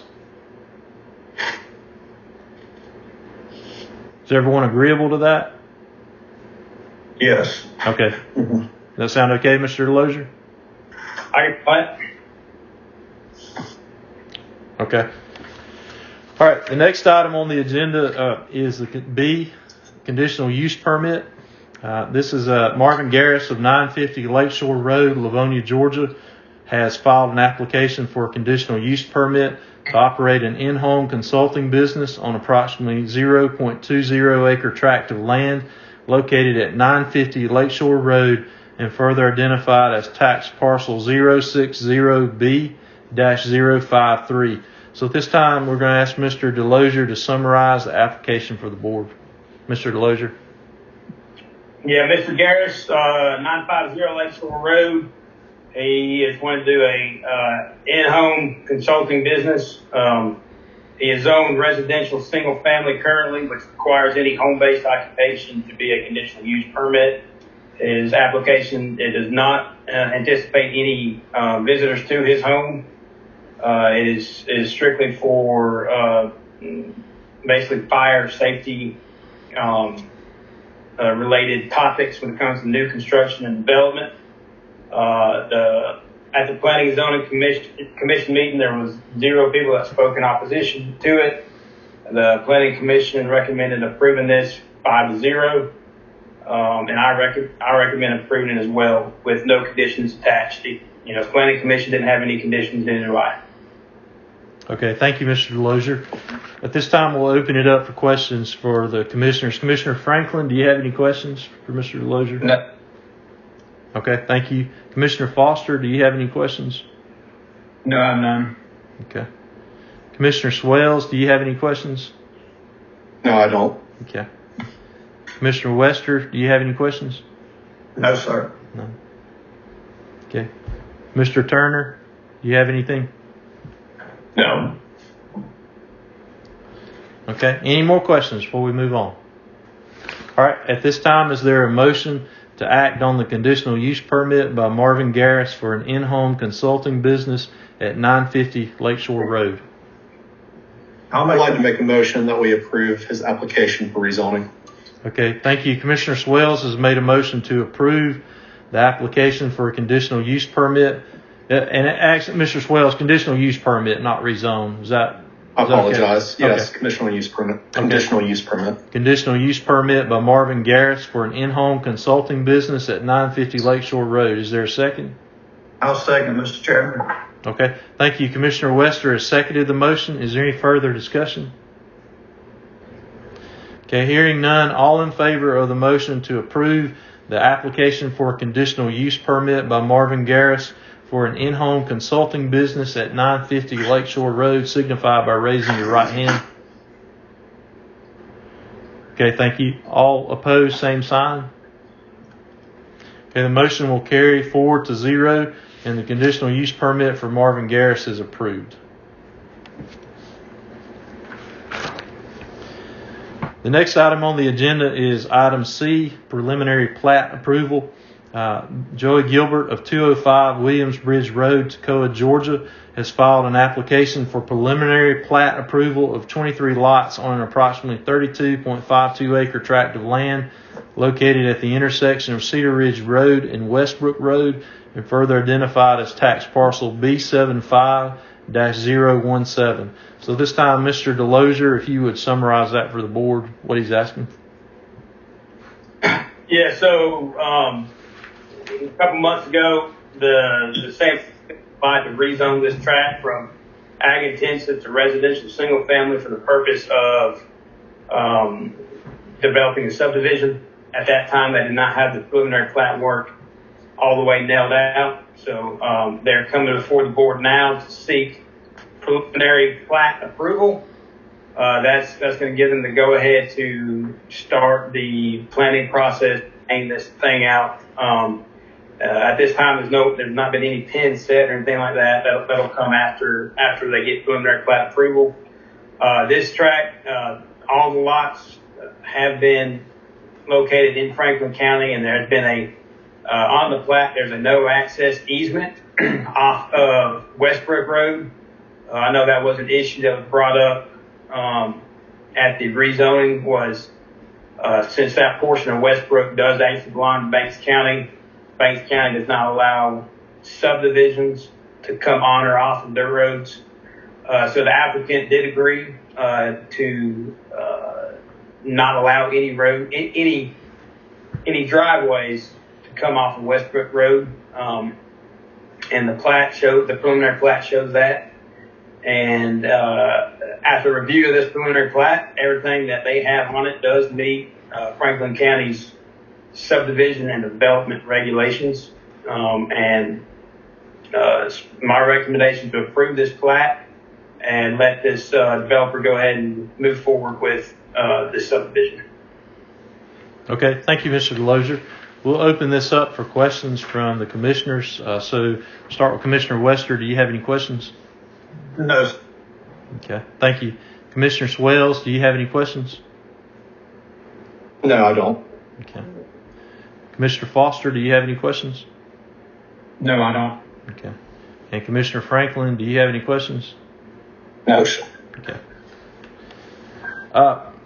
Mr. Delozier, initially I think they said 25 lots, so they've made a change. It's just going to be 23. Correct. That tail piece of that, they're going to lose a lot, 2 lots at least. There will have to be some erosion sedimentary control measures when they go grading this thing. So they're going to use the additional lots essentially as area to set their detention ponds, all that sort of thing. Okay. Mr. Turner, do you have anything you'd like to ask him? No, sir. Okay. Any other questions? All right. At this time, is there a motion to act on the preliminary plat approval for tax parcel B75-017? And we would need to, it's our customary practice to attach the conditions to that. And the condition is there are no driveways permitted off of Westbrook Road. So is there a motion at this time to act on that? I make the motion that we approve the preliminary plat for Mr. Gilbert with the attachments that no driveways onto Westbrook Road. Okay. Thank you. Commissioner Wester's made the motion to approve the preliminary plat, and that's for tax parcel B75-017 with the condition attached that no driveways will be permitted off of the Westbrook Road. Is there a second to the motion? I'll second. Okay, thank you. Commissioner Swales has seconded the motion. Is there any further discussion? Okay, hearing none, all in favor of the motion to approve the preliminary plat for tax parcel B75-017 with the condition that no driveways are permitted off of Westbrook Road, signify by raising your right hand. Thank you. All opposed, same sign. The motion will carry 4-0, and the preliminary plat for tax parcel B75-017 is approved with the condition that no driveways will be permitted off the portion of off of Westbrook Road. All right, the next item on the agenda is D, the mobile home decal resolution. Senate Bill 193 was passed during the 21-22 regular session of the General Assembly, which allows governing authority of the county to opt out of the requirement to issue a mobile home decal as evidence of a mobile home permit. Our tax commissioner, Bobby Martin, and our chief tax appraiser, Rick Cothran, have both recommended that we opt out of this requirement. Commissioners, you have the resolution before you, and I'll read that into the record. This is a resolution of Franklin County, Georgia, electing to not require mobile home decals. Whereas Senate Bill 193 was passed in the 2021-2022 regular session of the Georgia General Assembly and was signed by the governor and became effective on the 6th day of May 2021. Whereas Senate Bill 193 amended the Code Section 48.5.492A to allow the governing authority of the county in which the mobile home is located to opt out of the requirement to issue mobile home decals as evidence of a mobile home location permit. And whereas pursuant to Code Section 48.5.263.11, the appraiser of the county shall, in counties that elect to require decals pursuant to Code Section 48.5.492, inspect mobile homes located in the county to determine if the proper decal is attached to and displayed on the mobile home by the owner as provided by law, notify the residents of those mobile homes to which a decal is not attached of the provisions of Code Sections 48.5.492 and 48.5.493, and furnish to the tax collector or tax commissioner a periodic list of those mobile homes to which a decal is not attached. And whereas the governing authority of Franklin County, Georgia hereby elects to not require mobile home location decals pursuant to Code Section 48.5.492A, Now therefore be it resolved pursuant to and as authorized by Code Section 48-5-492A, the Board of Commissioners of Franklin County, Georgia hereby resolves and elects to not require mobile home location decals in Franklin County, Georgia. The tax commissioner and appraiser of Franklin County, Georgia are relieved of any requirements under the law pursuant to Code Section 48-5-263 and Code Section 48-5-492 related to the issuance, inspection, and enforcement of mobile home location decals and any and all other responsibilities that have been otherwise required due to the issuance of mobile home location decals. All previous resolutions of the Board of Commissioners of Franklin County in conflict herewith are hereby superseded and repealed. So, Commissioners, at this time, is there a motion to adopt this resolution electing not to require mobile home decals? I'll make that motion, Mr. Chairman, that we adopt this resolution to do away with the mobile home decals. Okay, thank you. Commissioner Wester has made a motion that we adopt the resolution. Is there a second? I'll second. Okay, thank you. Commissioner Foster has seconded the motion. Is there any further discussion on this? Okay, hearing none, all in favor of the motion to adopt the resolution electing not to require mobile home decals, signify by raising your right hand. Thank you. All opposed, same sign. The motion will carry 4-0 and the resolution electing to not require mobile home decals is approved. And the next item on the agenda is 7E, the Airport Authority Agreement. In this past August, the Airport Authority reached out and asked the county would cut the right-of-way on the road by the Franklin Hart Airport, which is in Cannon. Part of this road is actually in the city of Cannon. Part of it is in unincorporated Franklin County, but apparently the right-of-way had not been cut in some time and it was overgrown. The Airport Authority does not have the necessary equipment to do this work, and so the county did cut the right-of-way at that time, and the Airport Authority expressed their thanks. The Airport Authority has since requested that an older agreement be resumed where the county in the past would cut both the right-of-way and the grass inside the fence along the road.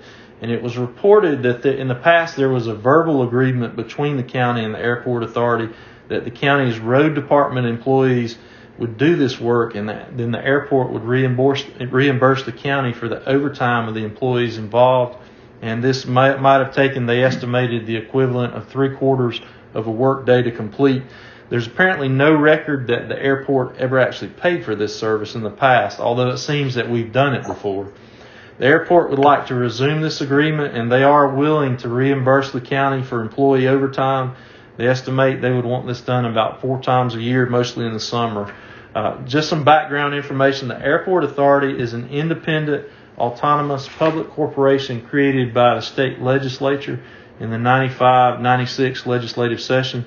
The Franklin Hart Regional Airport is located in Franklin County outside Cannon, Georgia, and it provides support for economic development of private, commercial, and industrial enterprise in Franklin County and in Hart County.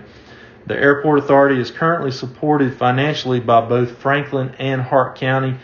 Franklin County provides $3,500 per year as an annual contribution.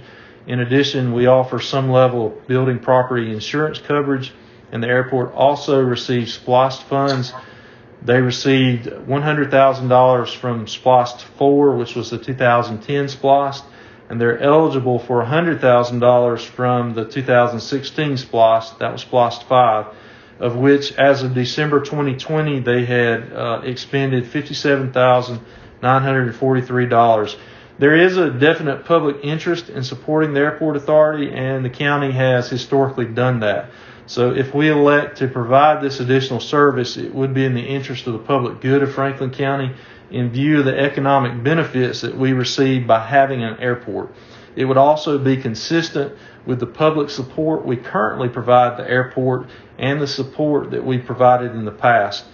The board discussed this request for the mowing services at last week's work session, and we came to a consensus that we would ask our attorney to draw up an agreement that provides for the following. 1, the county will mow the grass on the right-of-way of Airport Road along the airport, as well as the grass inside the fence along the airport road up to 4 times a year at the request of the Airport Authority. Number 2, the airport authority will reimburse the county for any employee overtime incurred by providing this service. Number 3, the airport authority will reimburse the county for all fuel expenses incurred by providing this service, and the airport authority will pay a flat rate per service for wear and tear of county equipment. So our county attorney has drawn up this agreement. I think everyone has received a copy of it. So commissioners, at this time, are there any questions about the agreement itself? One thing in the kind of the back and forth about the agreement, we need to know, and I guess Mr. Turner could answer this, how many times a year does the county typically mow the right-of-way on a county road? Twice. Twice. So that's right. So they would ask that we not charge them for 2 of those 4 for the right-of-way part and not the inside grass. And I think that's reasonable if we were doing that anyway. However, in talking with our attorney, we really can't mow the grass inside Cannon city limits without having a separate agreement for them. So if we have a motion on this tonight, we need to exclude specifically the county city limits portion of Airport Road. That could be handled later if they desired to have some kind of arrangement for cutting that. So again, let's start with Commissioner Wester. Do you have any questions about the agreement? I do not. Okay. Mr. Swales, do you have any question? No questions, but I can say that I was out there a few weeks ago, and it was overgrown, and it wasn't. I mean, for some people that come to Franklin County, that's the first thing they see. So it's definitely a reasonable consideration to make sure that it is nice and clean, kept up. Okay. Commissioner Foster, do you have any questions or comments? No, I don't. Okay. And Commissioner Franklin, do you have any questions or comments? No, sir. Okay.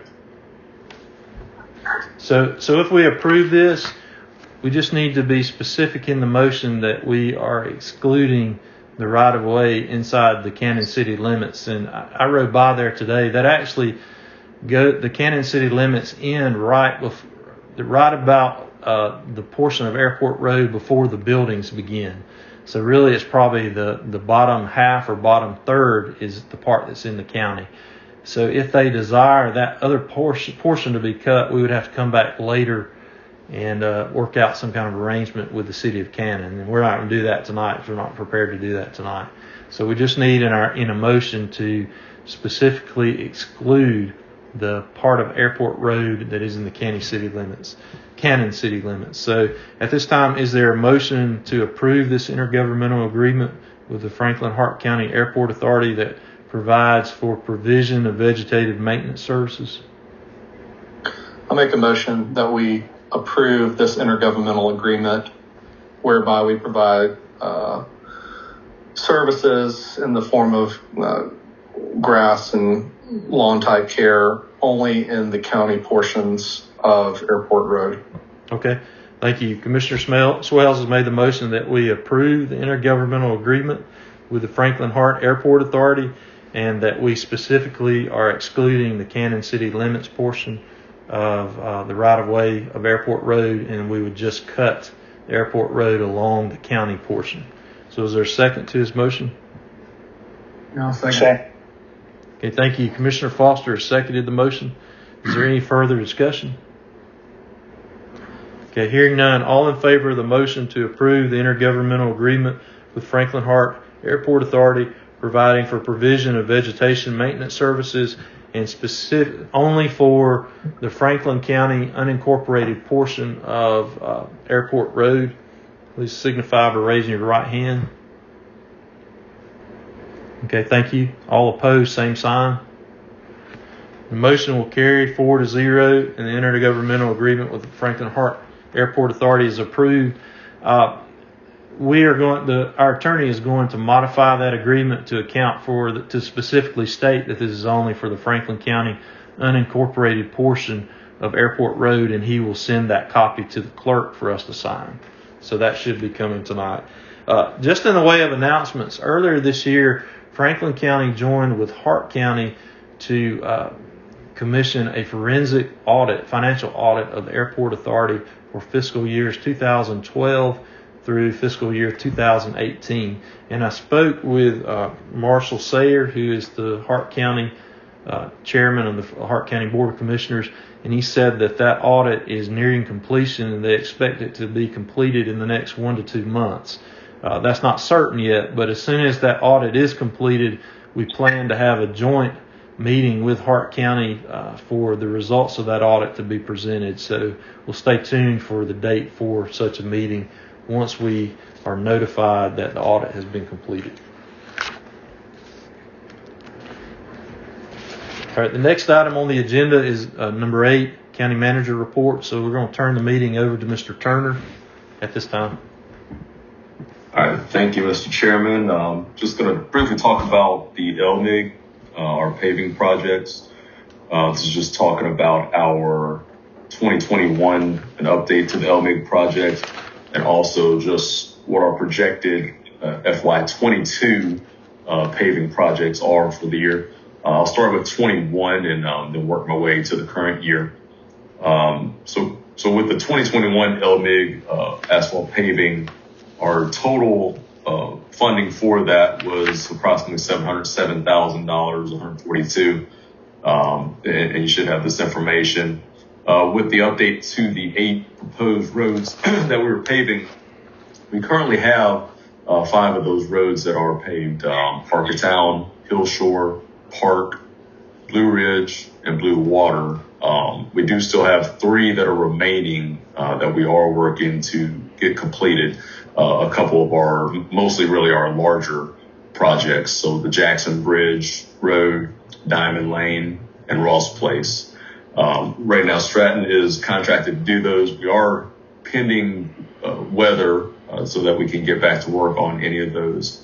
But the hope would be that these are able to be completed as soon as possible. But weather hasn't been a lot in our favor, especially as you can kind of see today and most of this week. It's going to be wet conditions with no possibility of doing any paving. As we go to the FY22 LMIG, the total funding for that is going to be $771,796. That includes our DOT funding plus our local match. We have 4 projects on this. So we have 2 projects that are considerably larger than what we normally do. With having the 8 projects that we had last year, several of those were smaller projects, minus the ones that we still have remaining, versus the FY22, where we have 2 of these projects that are taking up the bulk of the funding. The largest projects we have are the Neal Little Road and Bold Springs Church Road projects. Both of those equal about $320,000 a piece. So that takes up a good bulk of that. The final 2 projects that we have, which probably end up as we get to this LMIG, will probably be first, will be the Brittany Cove project and Lakeshore Drive, since those will be smaller projects and probably a little bit easier and quicker for contractor to be able to finish when that time comes. But the projected date to that, I'd have to just imagine based off of where we currently stand with the 2021 LMIG and weather conditions. I would have to guess we'd really be talking about late summer next year before we're able to complete these. That does, of course, then shift us into the planning for the FY23 LMIG, but the LMIG is a continuous cycle to make sure that we're just planning for those road projects. And any questions to any of these? Is this something that, or when will we be ready for this to be presented to the board to approve? We're not doing that tonight, right? No, you don't need to do it tonight. Okay. So we'll be able to do it within our next meetings. Okay. Commissioner Wester, do you have? Oh, I'm sorry, Commissioner Foster. I know on Allen Farm there was a little small section that was going to be fixed. Are they going to fix that when they make these rounds on Allen Farm Road? Like a little patch. That I don't know for sure without a map. Okay. All right. And where's the county? Where are we getting? How do we determine what roads are paved next? Is there do we do like a study before and engineer somebody do that, or how do we pick the roads that are coming up next? Just as a person to know. Yeah, so basically with our county engineer and staff, we essentially have a matrix to kind of know what the level condition of roads are. So you just sort of, I guess you could call it a ranking system as far as what the roads are. So those biggest needs, highest traffic, and then we just kind of work our way from that. Based off of funding too, depends on how much our funding is. Typically we're somewhere in that $700,000 range. So you usually are going to try to project it based off of getting the most bang for your buck when you can. There are, like I said, opportunities to where, like I said, with a couple of these roads being at 300,000 plus, there's just going to be some roads that you have to get taken care of that are going to be more expensive and use up a good chunk of that money. But basically a ranking system of the roads. In the past, we actually had an outside company rank those roads. Or do we still do that each year? We do. Okay. What's the name of that company? Yeah, so I do not recall the name of the company. Okay. But we work through the county engineer working with an outside vendor to be able to rank the roads. Okay. Commissioner Wester, do you have any questions? No, sir. Okay. Commissioner Swales, do you have any questions? No. Okay. Commissioner Franklin, do you have any questions? No. No, sir. Okay. All right, Mr. Turner. That's essentially all I have. And then, like I said, we'll have this ready for review and approval as we get to our latter meetings. Okay, thank you. The next section of the agenda is number 9, announcements. So we'll go back again to Mr. Turner. Do you have any announcements for us? Just one announcement that, and we do have this on our Facebook for the county, is that we will be having, just like we had the Economic Development Summit for local leadership a week or so ago, we will be having an Economic Development Summit that is geared more towards the citizens, so public kind of training, I guess, if you will, on that. That'll be coming up October the 20th. I believe that should be at 9:30 at the community center. But it'll just be, again, an opportunity to where citizens are able to learn about how that economic development process works, the things entail with that. So we will, again, have the state coming out in conjunction with Georgia Power to come out and really present that for us. Okay, thank you. This is just a reminder, our next meeting will be a work session on Tuesday, October the 26th, and that'll be at 6 o'clock p.m. That meeting will also be by Zoom, and at that time we'll make a decision about in-person meetings for November. Commissioner Franklin, do you have any announcements? No, sir. Okay.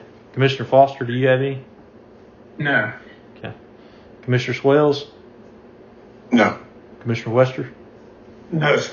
Okay, thank you. The last thing on the agenda is to adjourn, so this time is there a motion to adjourn? I'll make a motion to adjourn, Mr. Chairman. All right. Thank you. Commissioner Wester's made the motion to adjourn. Is there a second? I'll second. Thank you. Commissioner Foster seconds the motion. All in favor of the motion to adjourn, signify by raising your right hand. Thank you. All opposed, same sign. Motion will carry 4-0, and we stand adjourned. Thank you, everyone. This was a very good Zoom meeting as far as handling a large number of public comments, and we appreciate the cooperation and consideration by all the public viewers. Thank you. Everyone have a good evening.